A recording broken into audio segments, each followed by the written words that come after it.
ನಮಸ್ಕಾರ ಎಲ್ಲರಿಗೂ. ಇವತ್ತು ನೋಡ್ರಿ ಬಿರಿಯಾನಿ ರೆಸಿಪಿನ ತೋರಿಸಿದ್ದೀನಿ. ಚಿಕನ್ ಬಿರಿಯಾನಿ ಹೆಂಗೆ ಮಾಡೋದು ಅಂಥೇಳಿ. ಇದು ಡಿಫ್ರೆಂಟ್ ಆಗೈತಿ. ಇದೊಂದು ಬಿರಿಯಾನಿ ಮಾಡ್ಕೊಂಡು ಬಿಟ್ವಿ ಅಂತಂದ್ರೆ ಸೈಡ್ ಡಿಶ್ ಆಗಿ ಯಾವುದು ಮಾಡ್ಕೊಳ್ಳಿಲ್ಲ ಅಂದರೂ ನಡೆಯುತ್ತೆ. ಇದು ಜಾಸ್ತಿ ಡ್ರೈ ಆಗಿ ಮಾಡ್ಕೊಂಡಿಲ್ಲ. ಇದೊಂದು ಬಿರಿಯಾನಿ ತಿನ್ಕೊಂಡ್ರೆ ಸೈಡ್ ಡಿಶ್ ಆಗಿ ಯಾವುದೇ ಗ್ರೇವಿ ಆಮೇಲೆ ಯಾವುದೇ ಥರದ ಗ್ರೇವಿಗಳು ಬೇಕಾಗೋದಿಲ್ಲ. ಇದೊಂದು ಬಿರಿಯಾನಿ ಇದ್ರೆ ಸಾಕಾಗುತ್ತೆ. ಈ ಬಿರಿಯಾನಿ ಹೆಂಗೆ ಮಾಡಿದೆ ಅಂಥೇಳಿ ನೋಡ್ಕೊಳ್ಳೋಣ ಬನ್ನಿರಿ. ಇನ್ನು ಈ ಬಿರಿಯಾನಿ ನೋಡ್ಕೊಳ್ಳೋಕ್ಕಿಂತ ಮುಂಚೆ ನನ್ನ ಚಾನಲ್ನ ಯಾರಾದರೂ ಸಬ್ಸ್ಕ್ರೈಬ್ ಮಾಡಿಲ್ಲ ಅಂದ್ರೆ ಪ್ಲೀಸ್ ಸಬ್ಸ್ಕ್ರೈಬ್ ಮಾಡಿರಿ. ಈ ವಿಡಿಯೋ ಏನಾದರೂ ಇಷ್ಟವಾದ್ರೆ ಪ್ಲೀಸ್ ನಿಮ್ಮ ಫ್ಯಾಮಿಲಿ ಫ್ರೆಂಡ್ಸಿಗೆಲ್ಲ ಶೇರ್ ಮಾಡೋದನ್ನು ಮರೆಯೋಕ್ಕೆ ಹೋಗಬೇಡ್ರಿ. ಲೈಕ್ ಮಾಡೋದನ್ನು ಮರೆಯೋಕ್ಕೆ ಹೋಗಬೇಡ್ರಿ. ಇದು ಬಿರಿಯಾನಿ ನೋಡ್ರಿ ಸೂಪರಾಗಿ ಬಂದೈತಿ. ಚಿಕನ್ ಬಿರಿಯಾನಿ ಇದೇ ಥರನೇ ಮಟನ್ ಬಿರಿಯಾನಿನೂ ಮಾಡ್ಕೋಬೋದು. ಇದು ಹೆಂಗೆ ಮಾಡಿದ್ವಿ ಅಂಥೇಳಿ ನೋಡ್ಕೊಂಡು ಬನ್ನಿರಿ. ಇನ್ನೂ ಒಳ್ಳೆ ನಾನ್ ವೆಜ್ ರೆಸಿಪಿಗಳನ್ನು ನಿಮಗೆ ಬೇಕಾಗಿತ್ತಂದ್ರೆ ನನ್ನ ಪ್ಲೇಸ್ಟೋರ್ ಒಳಗೆ ಒಂದು ಸರಿ ಚೆಕ್ ಮಾಡಿರಿ. ಒಳ್ಳೆ ರೆಸಿಪಿಗಳನ್ನು ಹಾಕಿದ್ದೀನಿ, ನಾನ್ ವೆಜ್ ರೆಸಿಪಿಗಳು. ಇನ್ನೂ ಯಾರಾದರೂ ನೋಡಿಲ್ಲ ಅಂತಂದ್ರೆ ಪ್ಲೀಸ್ ಪ್ಲೇಸ್ಟೋರಿಗೆ ಹೋಗಿ ಚೆಕ್ ಮಾಡಿರಿ. ಈಗ ನೋಡಿರಿ, ಅದು ಮಸಾಲೆಗೆ ಅಂಥೇಳಿ ಕೊತ್ತಂಬರಿ ಸೊಪ್ಪು, ಬೆಳ್ಳುಳ್ಳಿ, ಶುಂಠಿ, 2 ಟೊಮೆಟೊ, 2 ಉಳ್ಳಾಗಡ್ಡಿನ ತೊಗೊಂಡಿದ್ದೀನಿ. ಇದನ್ನೆಲ್ಲ ಮಿಕ್ಸಿ ಜಾರ್ಗೆ ಹಾಕ್ಕೊಳ್ಳೋಣ. ಸ್ವಲ್ಪ ಗ್ರೇವಿ ಥರ ಬಿರಿಯಾನಿ ಜಾಸ್ತಿ ಮಸಾಲೆ ಬೇಕಂಥೇಳಿ ನಾನಿಲ್ಲಿ ಮಿಕ್ಸಿ ಮಾಡಿ ಹಾಕ್ಕೊಳಕತ್ತೀನಿ. ಒಂದು ಸ್ವಲ್ಪ ಲೈಟಾಗಿ ಮಸಾಲೆಗಳನ್ನು ಹಾಕ್ಕೊಂಡಿದ್ದೀನಿ. ಚಕ್ಕೆ, ಲವಂಗ, ಏಲಕ್ಕಿ, ದಾಲ್ಚಿನ್ನಿ, ಇದನ್ನು ಲೈಟಾಗಿ ಹಾಕ್ಕೊಂಡಿದ್ದೀನಿ ಮಸಾಲೆಗಳನ್ನು. ಈಗ 1-2 ಸ್ಪೂನ್ದಷ್ಟು ಎಣ್ಣೆನ ಹಾಕ್ಕೊಂಡಿದ್ದೀನಿ ಕುಕ್ಕರ್ಗೆ. ಎಣ್ಣೆ ಚೆಂದಂಗೆ ಕಾದ್ಮೇಲೆ ಅದಕ್ಕೆ ಪಲಾವ್ ಎಲೆನ ಹಾಕ್ಕೊಂಡಿದ್ದೀನಿ. ಈಗ ಉಳ್ಳಾಗಡ್ಡಿನ ಮಿಕ್ಸಿ ಜಾರ್ಗೆ ಹಾಕ್ಕೊಂಡಿದ್ದೆ ರೀ.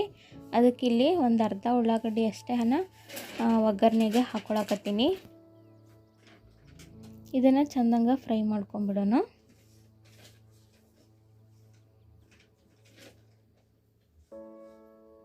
ಈಗ ಉಳ್ಳಾಗಡ್ಡಿ ಚೆಂದಂಗೆ ಫ್ರೈ ಆದಮೇಲೆ ಇಲ್ಲಿ ನೋಡ್ರಿ, ಒಂದು ಸ್ವಲ್ಪ 1/4 kg ಅಷ್ಟು ಚಿಕನ್ ಬಿರಿಯಾನಿ ಮಾಡ್ತಿದ್ದೀನಿ ಇವತ್ತು. ಅದಕ್ಕೆ ಒಂದು ಸ್ವಲ್ಪ 1/4 kg ಚಿಕನ್ ಅಷ್ಟೇ ತೊಗೊಂಡಿದ್ದೀನಿ. ಇದು ಚೆಂದಂಗೆ ಒಂದು ಸರಿ ಫ್ರೈ ಮಾಡ್ಕೊಂಡಾದ್ಮೇಲೆ ಇದೇನು ಮಸಾಲೆ ರುಬ್ಬಿಟ್ಕೊಂಡಿದ್ವಲ್ರಿ, ಆ ಮಸಾಲೆನ ಇದ್ರೊಳಗೆ ಹಾಕಿ ಚೆಂದಂಗೆ ಹಸಿ ವಾಸನೆ ಹೋಗೋವರೆಗೂ ಫ್ರೈ ಮಾಡ್ಕೊಳ್ಳೋಣ.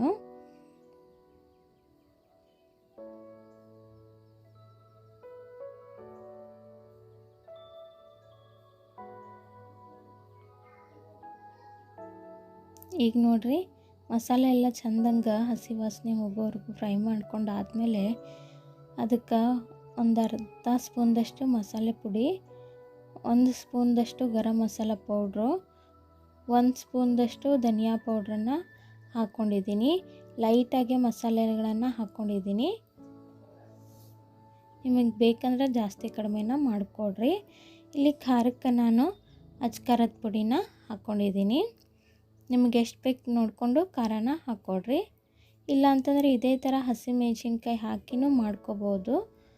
ಖಾರ ಬೇಡ ಅಂತಂದರೆ ಹಸಿಮೆಣ್ಸಿನ್ಕಾಯಿ ಮಿಕ್ಸಿ ಜಾರ್ಗೆ ನೀರು ಮಿಕ್ಸಿ ಮಾಡ್ಕೋತಿರ್ತೀವಲ್ಲ, ಆವಾಗಲೇ ಹಸಿಮೆಣ್ಸಿನ್ಕಾಯಿನೂ ಹಾಕಿ ಮಿಕ್ಸಿ ಮಾಡ್ಕೊಂಡ್ರೆ ಅದು ಒಂಥರ ಟೇಸ್ಟ್ ಆಗುತ್ತೆ.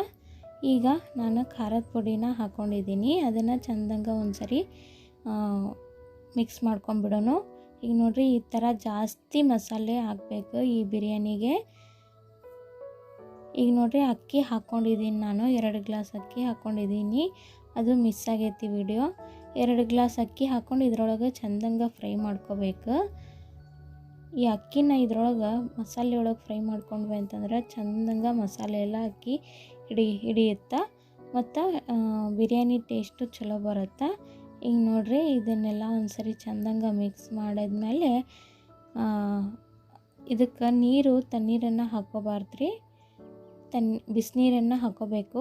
1 ಗ್ಲಾಸ್ ಅಕ್ಕಿಗೆ 2 ಗ್ಲಾಸ್ ನೀರನ್ನು ಹಾಕ್ಕೊಂಡಿದ್ದೀನಿ ನಾನು. ಈಗ ಬಿಸಿನೀರು ಕಾಯಕ್ಕಿಟ್ಟಿದ್ದೆ, ಅದನ್ನು ಹಾಕ್ಕೊಂಡ್ಬಿಡೋಣ. ಭಾಳ ಈಸಿ ರೆಸಿಪಿ ರೀ ಇದು. ದಿಢೀರಂತೇಳಿ ಎಲ್ಲ ಮಿಕ್ಸರ್ ಮಾಡಿಕೊಂಡು ದಿಢೀರಂತೇಳಿ ಮಾಡ್ಕೊಂಡ್ಬಿಡ್ಬೋದು. ಈಗ ರುಚಿಗೆ ತಕ್ಕಷ್ಟು ಉಪ್ಪನ್ನು ಹಾಕಿ ಚೆಂದಂಗೆ ಕಲಿಸ್ಕೊಂಡು ಇದು ಒಂದು ಕುದಿ ಬಂದಮೇಲೆ ಕುಕ್ಕರ್ ಲಿಡ್ಡನ್ನು ಮುಚ್ಚಬೇಕ್ರಿ.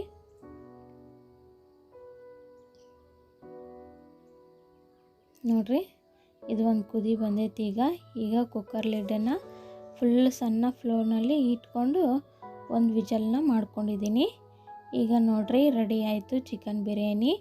ಇದು ನೋಡ್ರಿ ಯಾವ ಥರ ಬಂದೈತಿ, ಮಸಾಲೆ ಎಲ್ಲ ಚೆಂದಂಗೆ ಹಿಡ್ಕೊಂಡೈತಿ. ಈ ಥರ ಒಂದ್ಸರಿ ಮಾಡ್ಕೊಂಡು ನೋಡ್ರಿ ಚಿಕನ್ ಬಿರಿಯಾನಿ. ಈ ವಿಡಿಯೋ ಏನಾದರೂ ಇಷ್ಟವಾದ್ರೆ ಪ್ಲೀಸ್ ಸಬ್ಸ್ಕ್ರೈಬ್ ಮಾಡೋದನ್ನು ಮರೆಯೋಕ್ಕೆ ಹೋಗ್ಬೇಡ್ರಿ. ನಮಸ್ಕಾರ.